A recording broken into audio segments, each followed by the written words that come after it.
How's it going, guys? Drew Peacock here, back with another video, and today I have one hell of a video for you guys. We are doing a couple minor things to the Supra right there. We are getting a new turbo blanket and getting it ready for a retune. I want to really turn up the boost on this bad boy since we got the T56 in, and I really want to see what it can lay down. On top of that, Project W.A.P is about to go to dyno. We're actually going to go there in 2 days, but that'll be a part of this video, of course. So I'm very excited for that. We're going to see what that 2JZ Mustang can actually do. So without further ado, let's start working on the Supra. So on the Supra, underneath the hood, we have the old turbo blanket installed right now. We will pull that off, but if you guys can even just see really quick, I don't know if you can see down in there, but it's actually like disintegrating. It's just falling apart. It's too much heat. I don't think it's a name brand blanket. It's just what they had laying around at the shop, and I needed it for the moment because it was actually melting my hood, and it's still to this day melting some shit. So I gotta figure out what I'm gonna do about all this because this is just way too much heat.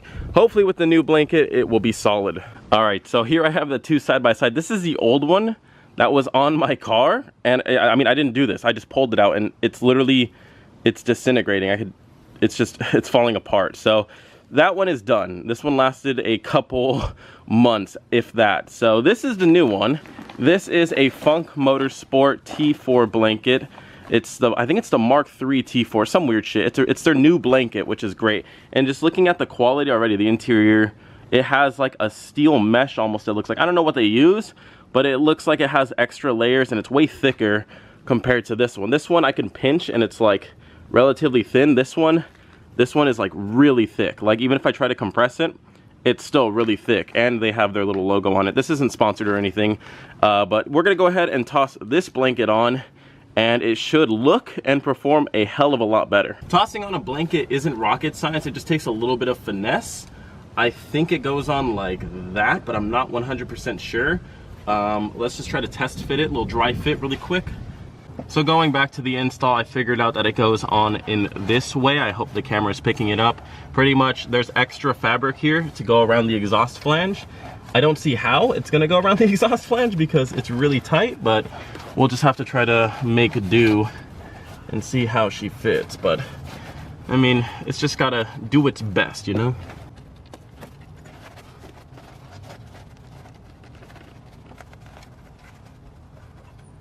So I got it on mostly. I got this side nice and sprung down. This side is not. As you can see, I'm working with a really tight area there and it is still hot. So I'm gonna wait for that to cool down. Let's move on to the next thing. All right, guys, here she is, Project W.A.P alive and well. We have the 2JZ GE with a single turbo. It is a comp 6864 turbo. It is going to put out plenty of power for a little drift car. We also had to go with the McLeod hydraulic, or my bad, cable to hydraulic, and it is just sounding and purring like a nice little kitty. And we actually had to chop up the bumper to make sure we had plenty of airflow for that big ass intercooler. One of my favorite things already is the new little gauge cluster I got. So since obviously my factory ones aren't going to work, I have a 7-inch BTI and it has a lot of features. I will show you guys those on the way over there. Let me show you guys what exhaust we got. So for now, it's actually on the stock muffler and stock exhaust. We have the 3-inch downpipe going to what would probably be like a 3-inch to 2.5-inch conversion, and it's coming out of the factory pipe. So it sounds like a V6 Mustang from the rear, and so we're not gonna have any trouble with police for now. I didn't have them make up a custom exhaust yet because we have to put the body kit on, and the body kit actually has 2 exits, so we're gonna have some custom shit made, but it sounds nice. I wonder how that's gonna do with 2-step. I'm not sure. We might blow up a muffler today. We'll have to see. And last but not least, the shop thought it would be hilarious to put this on the side of the car for the day. We got Project W.A.P going to the dyno, and it honestly, it looks like some sort of Scarface, like Initial D drift car shit, and it's pretty sick. I don't know, maybe when the whole wrap is done, we'll get something nice, a little bit more professional implemented like that, but that's honestly funny as fuck, and it's gonna look sick as hell on the dyno. So anyway, guys, let's go ahead and hop in and head to the dyno. All right, so I have never driven a car with manual brakes, and just testing them out, it feels like you pretty much have no brakes. It's kind of scary and probably not meant for road use, but that's fine. On the track, it should be fine, hopefully. If not, we'll have to figure something out.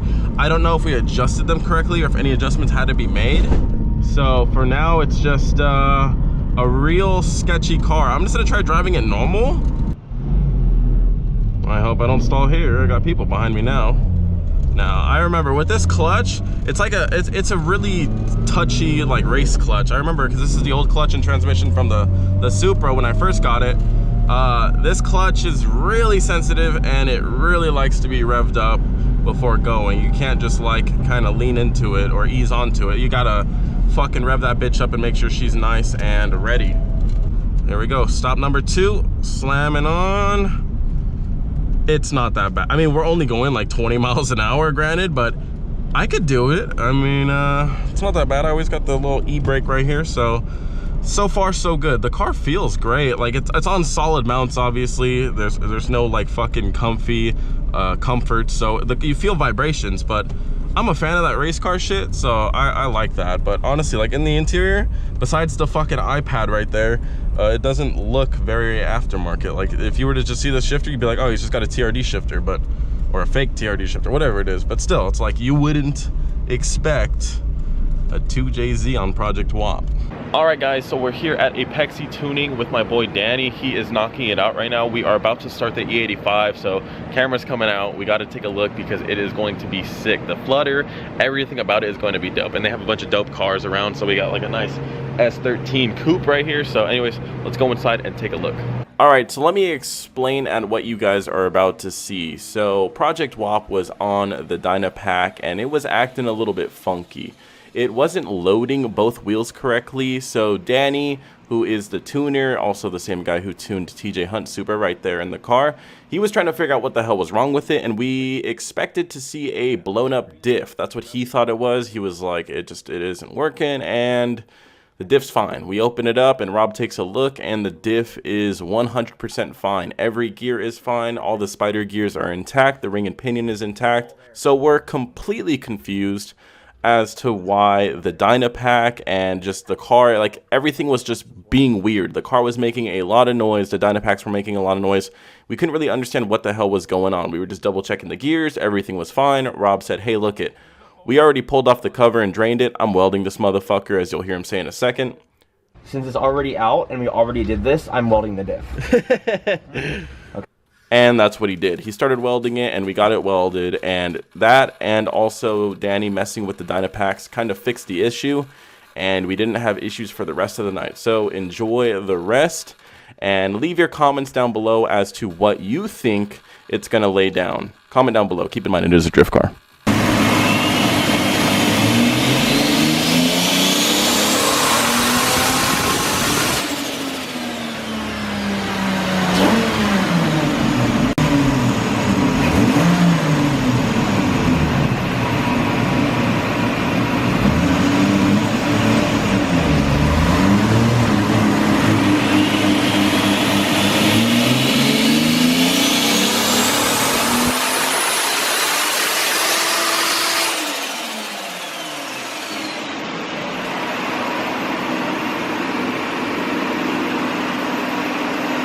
Welcome back, ladies and gentlemen. It is the next day and Project W.A.P is off dyno. 1 second while I transition into heaven. Let me show you guys what happened. I do want to go ahead and thank Rob from Sideways for making this possible. I had a vision and he captured it. I wanted to build a really sick and really badass 2JZ Mustang, and he's still going to help me through it. He's going to help do the paint for the body kit and everything. So Rob and I are going to continue to build this car and make sure that it is what I wanted. And that's really badass when you got a shop that will really work with you and just do whatever you want. As long as you're willing to, you know, pay them and everything, obviously, you can do whatever you want. So if you have a wacky build or something really crazy you want to just fucking get built, hit up Sideways Performance. Don't waste their time. Be serious, okay? He gets hit up by a lot of people, and a lot of people want to do some stupid shit like 2J swap a Honda Civic. If you have the money, he can do it, but don't hit him up with $1,000 in your bank account, okay? You're just wasting people's time. So if you want to build a really sick car though, hit up Sideways. So Project W.A.P did great on dyno. She had a couple minor issues. Some of it was the Dynapack equipment itself, and some of it was her. She did have a very, very minor fuel leak. We fixed it. We just retightened and actually reinserted the fitting, and it worked great. And then we also noticed that her factory exhaust is a major choke point. So her dyno numbers aren't too crazy impressive, but for a drift car, they're honestly perfect. So Project W.A.P here, we only pumped 10 PSI through her, and on 10 PSI on E85, she laid down 360, 370 horsepower to the wheels. The 2.5-inch exhaust with the gigantic Ford muffler that is like placed midway through was just a major choke point. We didn't want to turn it up anywhere past that. It was starting to like get a little bit wonky at the higher RPMs, but for a drift car, 350, 400, that's about what you want, and this is going to be my first drift car, so I don't really need anything more than that for now. Now, the only reason why we didn't go ahead and change the exhaust yet and why we dynoed on the factory, you know, shit muffler is because with the new wide body, it actually has exhaust cutouts, and we didn't know exactly where they were. So I was just like, let's just make it work with the factory muffler, dyno with it, and it should be okay. It should do enough for when we go ahead and change over to the new bumper and have the wide body kit and everything. We can go back and remake a true 3-inch all the way through exhaust, and then it will actually pump out more horsepower, probably not too much, but a good 20 to 40 horsepower as is without doing anything. And before someone in the comments thinks that I'm saying that changing your exhaust will increase horsepower by 20 to 40 horsepower just on any car, no, that's not the case. This car is being choked by the exhaust. So if we can let it breathe faster and let it, you know, pump out that gas and get it out of its exhaust faster, it will allow it to breathe and produce more horsepower. The only reason why we stopped was because of the exhaust. Everything else is working fine. The intake manifold seemed to do really well, even though it's chopped down. Cylinder 5 and 6 might run a little bit more rich, but it's not going to be anything. You know, we're not going for 1,000 horsepower in this car. We're only going for around 400, and we got to 360, 370. I think that the actual dyno number was like 366, so I'm gonna round up. I'm gonna say 370 horsepower. We go ahead and get rid of the exhaust. It'll easily make 380, and we might just cut it there because, again, it's my first drift car. I don't know what the fuck I'm doing, and I do not want to wreck going faster than I need to be going. So enough yapping. Let's go ahead and hop in and let's see how she drives. Alright, so we're in Project W.A.P. I thought I was recording, but it turns out I wasn't. I'm on the freeway. I'm just kind of getting a feel for her, and I'm trying to see if anyone kind of wants to play around with her. It's obviously very unsuspecting. It looks like a bone stock V6. I mean, it's lowered, but it's on stock wheels, stock tires, which is very scary, and it has stock brakes. Like, it looks bone stock. This CRX is kind of dipping around. Trying to see if he wants to play a little bit, but I don't know if I can get up to him.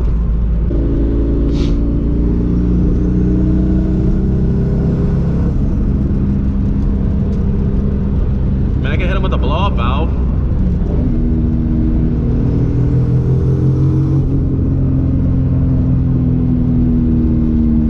He doesn't want to play.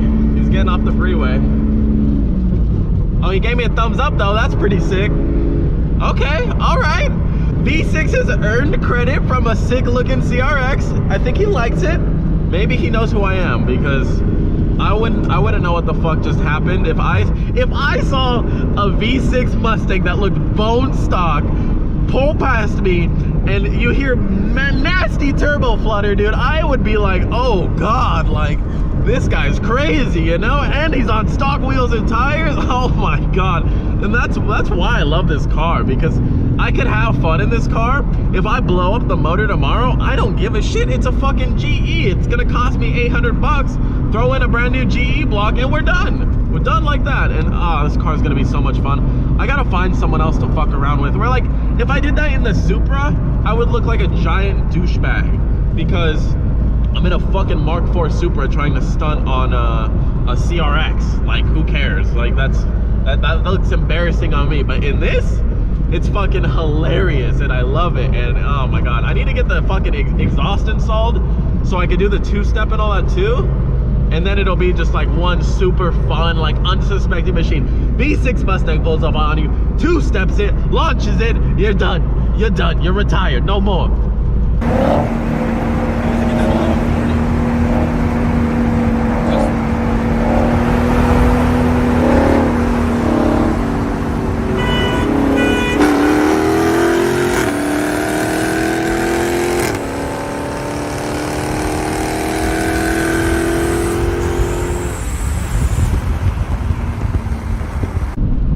I got on it a second ago. I don't know if it was recording, but the rear end kind of scooted out, and it scared the shit out of me. I had to correct it really quick, because these tires are not happy. Like, these tires They're pretty angry. I gotta go throw on my Nittos. I have my old Super wheels and tires at my house. They're just not installed on each other, so I gotta go to a tire shop really quick and just install them because this car is not happy. And it's scary because I'm driving around all seasons on a car. You guys should be able to grasp why it's scary. All right, well, I'm gonna head back to the house really quick. I'm noticing a couple little things. Well, just mainly one. My oil pressure isn't like reading properly. Like, I still have oil pressure, but I don't know if it's increasing or decreasing, so I gotta get back to the house. The car has plenty of fail safes to where if anything bad happens, it'll cut off, or if the oil pressure gets too low, but the oil pressure does look a little bit low, so I don't really want to beat on it too much anymore. Even though I want to, but you know, I don't want to blow it up. You know, as much as I said, who cares if I blow it up? I'm not actively trying to destroy it, but if it happens, it happens, you know? So let me get back to the house and we'll wrap up this video.